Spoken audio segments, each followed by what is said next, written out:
guys, welcome back to another video. We have lots of information to go over today, from a new Game Pass announcement to a mystery of some more Game Pass games that could be coming, plus some other things. We will get into it, but before we do, if you do enjoy daily gaming news and content, please hit that subscribe button. If you like the video, hit the like button. Also check out my Spotify, link is in the description. So we got this second announcement here for July for Xbox Game Pass games. It is a small but strong slate of games here. 3 games that they have announced, all day one games dropping directly into the service for cloud, console, and PC. Got the first one here, which is the Flintlock, The Siege of Dawn, coming on July 18th. And this is a really cool looking game. I've had my eye on this one for a while. A third person action game with RPG as well, with magic and guns and different styles of combat and melee and all of that stuff. Looks really, really cool. So I will be excited to eventually jump in and play Flintlock, The Siege of Dawn. Then also on July 18th, so July 18th is a big day tomorrow, and it's Dungeons of Hinterberg coming to cloud, PC, and the consoles, Xbox Series X and S. Another day one game, and this is one we've seen multiple times. It was shown off at the Xbox Showcase, I believe, last year, and this is a dungeon crawling social game. You go dungeons, you're taking out enemies, and you have to go back, I guess, to the town square or whatever the city you're in, and then build social relationships. So if you're into that, there's also puzzles and things like that. If you're into that style of game, this is going to be the one for you to check out. I like the graphic style of it. The combat looks really good. I'm not sure how keen I am on the whole social side and aspect of it, but I'll probably give it a try and see if it is something that will engage me. And then this one here, which is coming out on July 19th, is a big game coming from Capcom, again, cloud, console, and PC, day one, and that is Kunitsugami Path of the Goddess, single player action strategy game. Very unique looking. The reviews are already out and it's been getting good reviews. I think it's sitting around an 80 or so on Metacritic and OpenCritic, if that matters to you. I know for me, this game caught my eye, so I'm going to try it out either way, whether the reviews are bad or good. And it's a Capcom game. Capcom really doesn't release a bad product or a bad game, or they haven't recently. Even if you would say some of them are mid, they're still pretty fun to play. And I think this is going to be one of those games that is different, unique. It's a new IP, a new game here from Capcom, so very excited to try this one out. So 3 major games here launching with this announcement. There's also another game that is awesome that I've been dabbling in just for when I've had a little bit of time, and I'm going to be playing it a lot more today and going forward, is College Football 25. The game is finally back. The last one was AAA Football 14. There's actually a free trial if you have Xbox Game Pass Ultimate via your EA Play or EA Access as a perk that you get with the service itself. So that was pretty cool. Those are the cool announcements that are coming.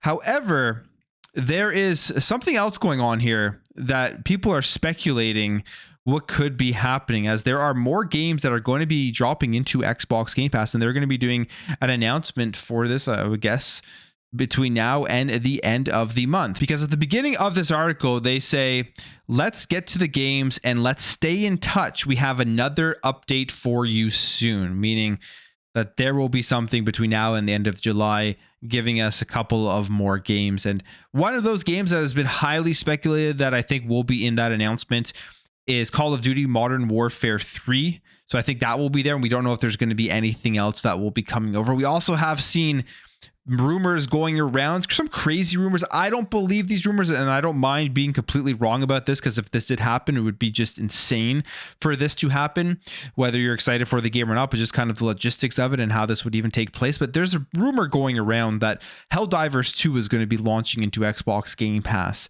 and maybe that is one of the games that is going to be a surprise announcement this month. I don't know. I don't believe it. There may be some other games, maybe some more Activision games alongside with Call of Duty Modern Warfare 3, because you're thinking Call of Duty MW3, a big game.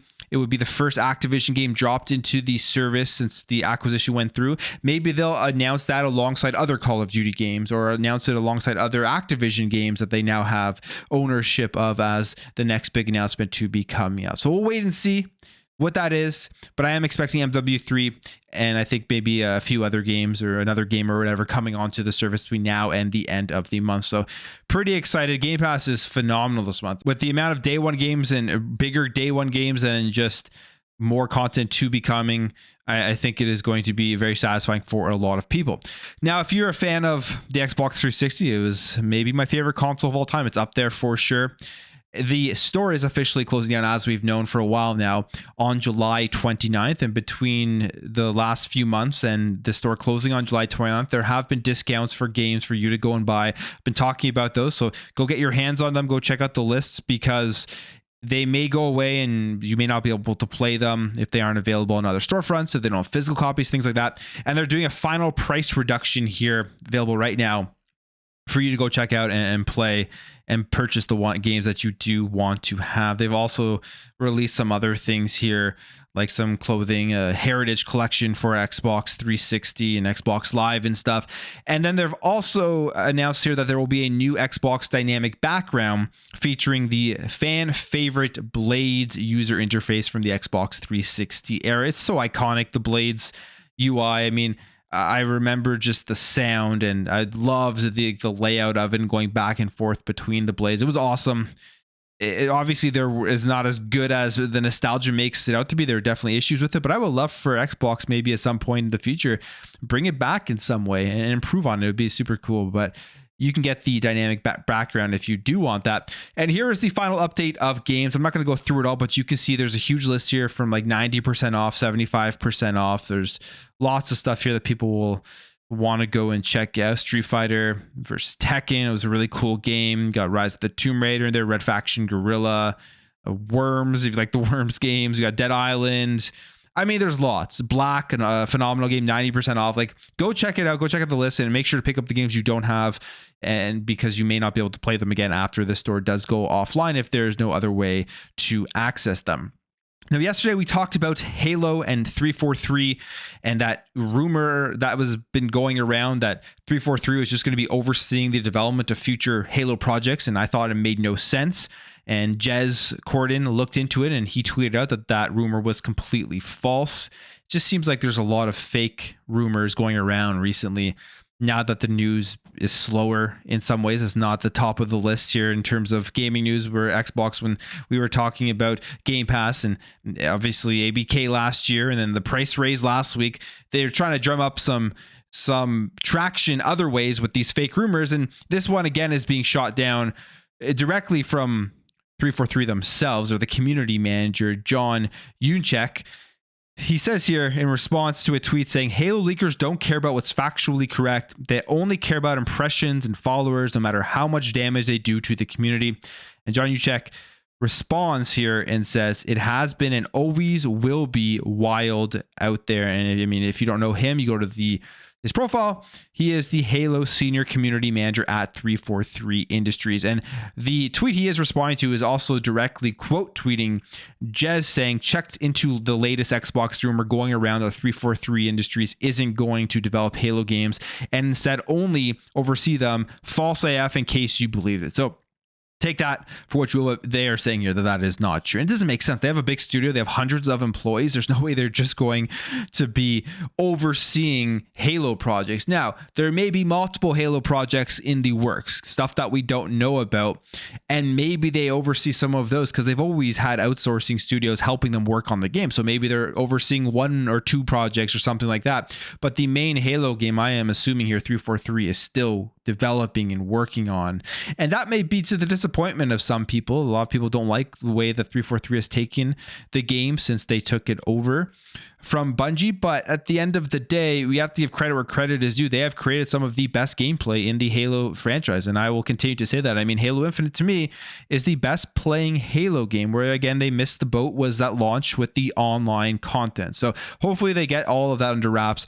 They give us a good story, because they've also missed the boat on the story. Like Halo 5 I thought was not a very good story, but hopefully they can get a good story, have lots of content, get online, continuously getting people jumping back in early so they don't fall off and go play something else. And the next Halo will be a bigger success here, at least at the start, or at least after the first 6 months or so, than what was seen with Halo Infinite. Because right now you jump in, there is tons and tons of content to go and play. Now, Xbox games, we know player engagement and player numbers is one of the main ways that they actually measure the success of how their games are doing. And we have a new graphic here that has been updated with showing the player numbers for Xbox game studios and the games that they have created. And these are some pretty big numbers right now. Fallout 76 has 20 million players. Forza Horizon 5 has 40 million players. Grounded 20 million. Flight Simulator 15 million. And once 2024 comes out, you'll probably see that number increase. Overwatch as a franchise, which is now part of Xbox after the APK acquisition, is at 100 million players. Sea of Thieves is at 40 million players, and Starfield 14 million players. And all those people who think Starfield was not a success are wrong. Starfield was a commercial success. They did very well. They sold a ton of copies, and they have obviously 14 million players, but it's going to increase as well when they release Shattered Space. Have done very, very well. And again, this is from Clobril, who makes great graphics and who kind of puts everything into a nice digestible form to see what is going on here with Xbox games. And there's some other games in here that they do mention, like State of Decay 2, 11 plus million. You have the Elder Scrolls at 24 plus million. They even say Halo Infinite at 20 plus million. And I mean, to a lot of people's minds, as we just talked about Halo Infinite, it was a failure of a game, but I think their numbers overall, if you take a look at it, weren't bad. They just didn't get probably what they expected it to be, especially as a free to play game. So those are the numbers. That's what it is. Xbox games are very successful in terms of an engagement rate and the amount of people jumping in and playing. Now, another game that is the most successful game out there pretty much is Grand Theft Auto. It's on everything. It's spanned like 3 generations here: 360, Xbox One, Xbox Series, and probably will span into the next generation, whether that is the current GTA Online or something, and then as well as GTA 6. But another platform it may be coming onto is the Nintendo Switch, which, I mean, if you're a Rockstar, why not? You're going to make even more money than you've already made and sell even more copies that have already been sold if this was going to happen. It says a new update on the Rockstar Games website suggests that GTA Plus might be coming to the Nintendo Switch, and the update was first spotted by Tez Funds 2 on X, and it shows that Rockstar Games has updated its platform list for games included with GTA Plus to include the Nintendo Switch. And if you don't know anything about GTA Plus, it is a premium membership options for players, which gives you access to several different Rockstar game titles and bonus content for GTA Online. I could totally see this happening. Bringing GTA Plus over to the Nintendo Switch and launching GTA Online on that platform, just kind of obviously having to dumb down the graphics a bit and the resolutions and the frame rates to get it run great. I mean, it ran on the Xbox 360 and stuff, so it's going to be able to run on the Switch, just not going to be able to run it at the way that we currently see it on the Xbox Series X and S and the PlayStation 5. It says here, as pointed out by Twitter user Video Tech UK, GTA 5 doesn't exist on the Nintendo Switch, so users will find it complicated or next to impossible to subscribe to the service on the platform. However, it could potentially be confusing for those wanting to subscribe. And as for when potential change could come into effect, the change on the website suggests an announcement could be made soon. GTA Plus is $7, $9, or $8 a month, and the month's rewards for GTA Online players include a bunch of things that they bring over. So I guess if they're not going to bring GTA 5 over to the Switch, it means that they would be bringing the service over to play other games from the GTA Plus service, because they do have other content in there. They say Rockstar Games has updated the platform list for games included with GTA Plus to include the Nintendo Switch. And you can see the games here like LA Noire, Red Dead Redemption, and the Grand Theft Auto trilogy. So I guess you would subscribe to the service, get access to these games and content and stuff. Who knows how it would work? It would definitely be confusing for people out there, but you just link your account if you're on the Switch. If this does happen, then you get access to the monthly content that they do bring out, and you can see kind of a list here of what is included with this month's rewards for the service. So, I mean, a lot of the stuff you'd be using in GTA Online. We'll see if this even does come true or if it was a typo or whatever, but it looks more and more like it will. Now, one of the things we've talked about on this channel has been AAA games on mobile, and they have been bombing. I've been thinking that this could technically change the industry in a way where people just don't care about having to own anything else to be able to play the latest and greatest AAA games, especially as phones get stronger and technology improves. But at the same time, people who don't really want to always play games on their phones, you're also targeting a completely different demographic of gamers out there who like to play probably more casual games on their phones. They're not really looking for the major AAA experience. And it seems like early on, at least, that is playing out in how these games are selling. Resident Evil 7, they say, has sold just 2,000 copies, or 2,000 in sales here since it has released on the iPhone 15. It says last year, the launch of the iPhone 15, Apple announced a slew of AAA games that would be heading to the top tier models of the next generation phone. And the latest estimates suggest that Resident Evil 7 has secured fewer than 2,000 sales, netting Capcom a measly $28,000, $28,140. And is that to be expected? Maybe right now, early on, it could be expected, as many people don't know about it. They don't want to spend the money on it for the price of it. They don't want to play a AAA game on their phone, especially if there's like crappy controls and stuff. But will this continue as more AAA games do continue to release? Maybe it will take a dedicated phone. I mean, we've had those in the past. PlayStation made a dedicated smartphone or cell phone for games. Maybe it will take something like that to come out that is very powerful, slightly more expensive, can use as a phone, but also has like dedicated built-in controllers that aren't too bulky to get people to want to play and buy these AAA games on their phones. We will see, but as right now, it looks like it is not working out. And we'll see if they continue to release them and put development time into them, or if they abandon them early on in the life cycle. Now, yesterday we also talked about Focus Entertainment and Warhammer Space Marine 2. The game has been leaked, which is completely unfortunate.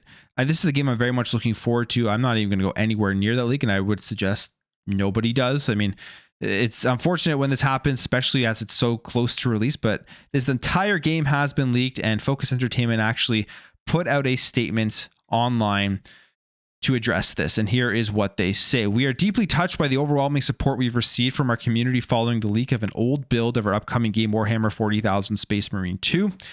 Our team have poured years of hard work, passion, and dedication into creating a game worthy of your hopes and expectations, and it's disheartening that many of the surprises we worked to keep secret were spoiled. We're saddened that this build, which will be almost a year old by the time we launch, is how some of our most eager fans will experience Space Marine 2. Our unwavering commitment has been delivering the best possible game for our players. This was the driving force behind our decision to spend more time on development and ensure we deliver the best experience we can. We're asking everyone to avoid the unfinished build and not spoil the game for those excited to experience it for the first time at launch. Space Marine 2 will release on September 9th, and the best way to support our team's hard work is to play the game as they've always intended. See you all in a few weeks. I mean, there you have it. It's a year-old build. It's not going to be the same as what comes out. That is one reason why you don't want to play it. But also, if you don't want to be spoiled and play it like most people are going to be playing it when it does launch, you're just going to want to avoid this entire thing. As for me, like I said, I've been looking forward to this game. I'm going to avoid it as much as I can. Hopefully you don't see any clips online, don't see any spoilers online or anything like that. And I'm just going to be excited to jump into it when it does launch. The game looks great from the videos that we have seen, but that's just an unfortunate event here for the developers over there at Saber and for Focus Entertainment. But I'm going to end the video there, guys. If you did enjoy this video, make sure to hit that thumbs up. If you're new here, hit that subscribe, and I'll catch you guys in the next video.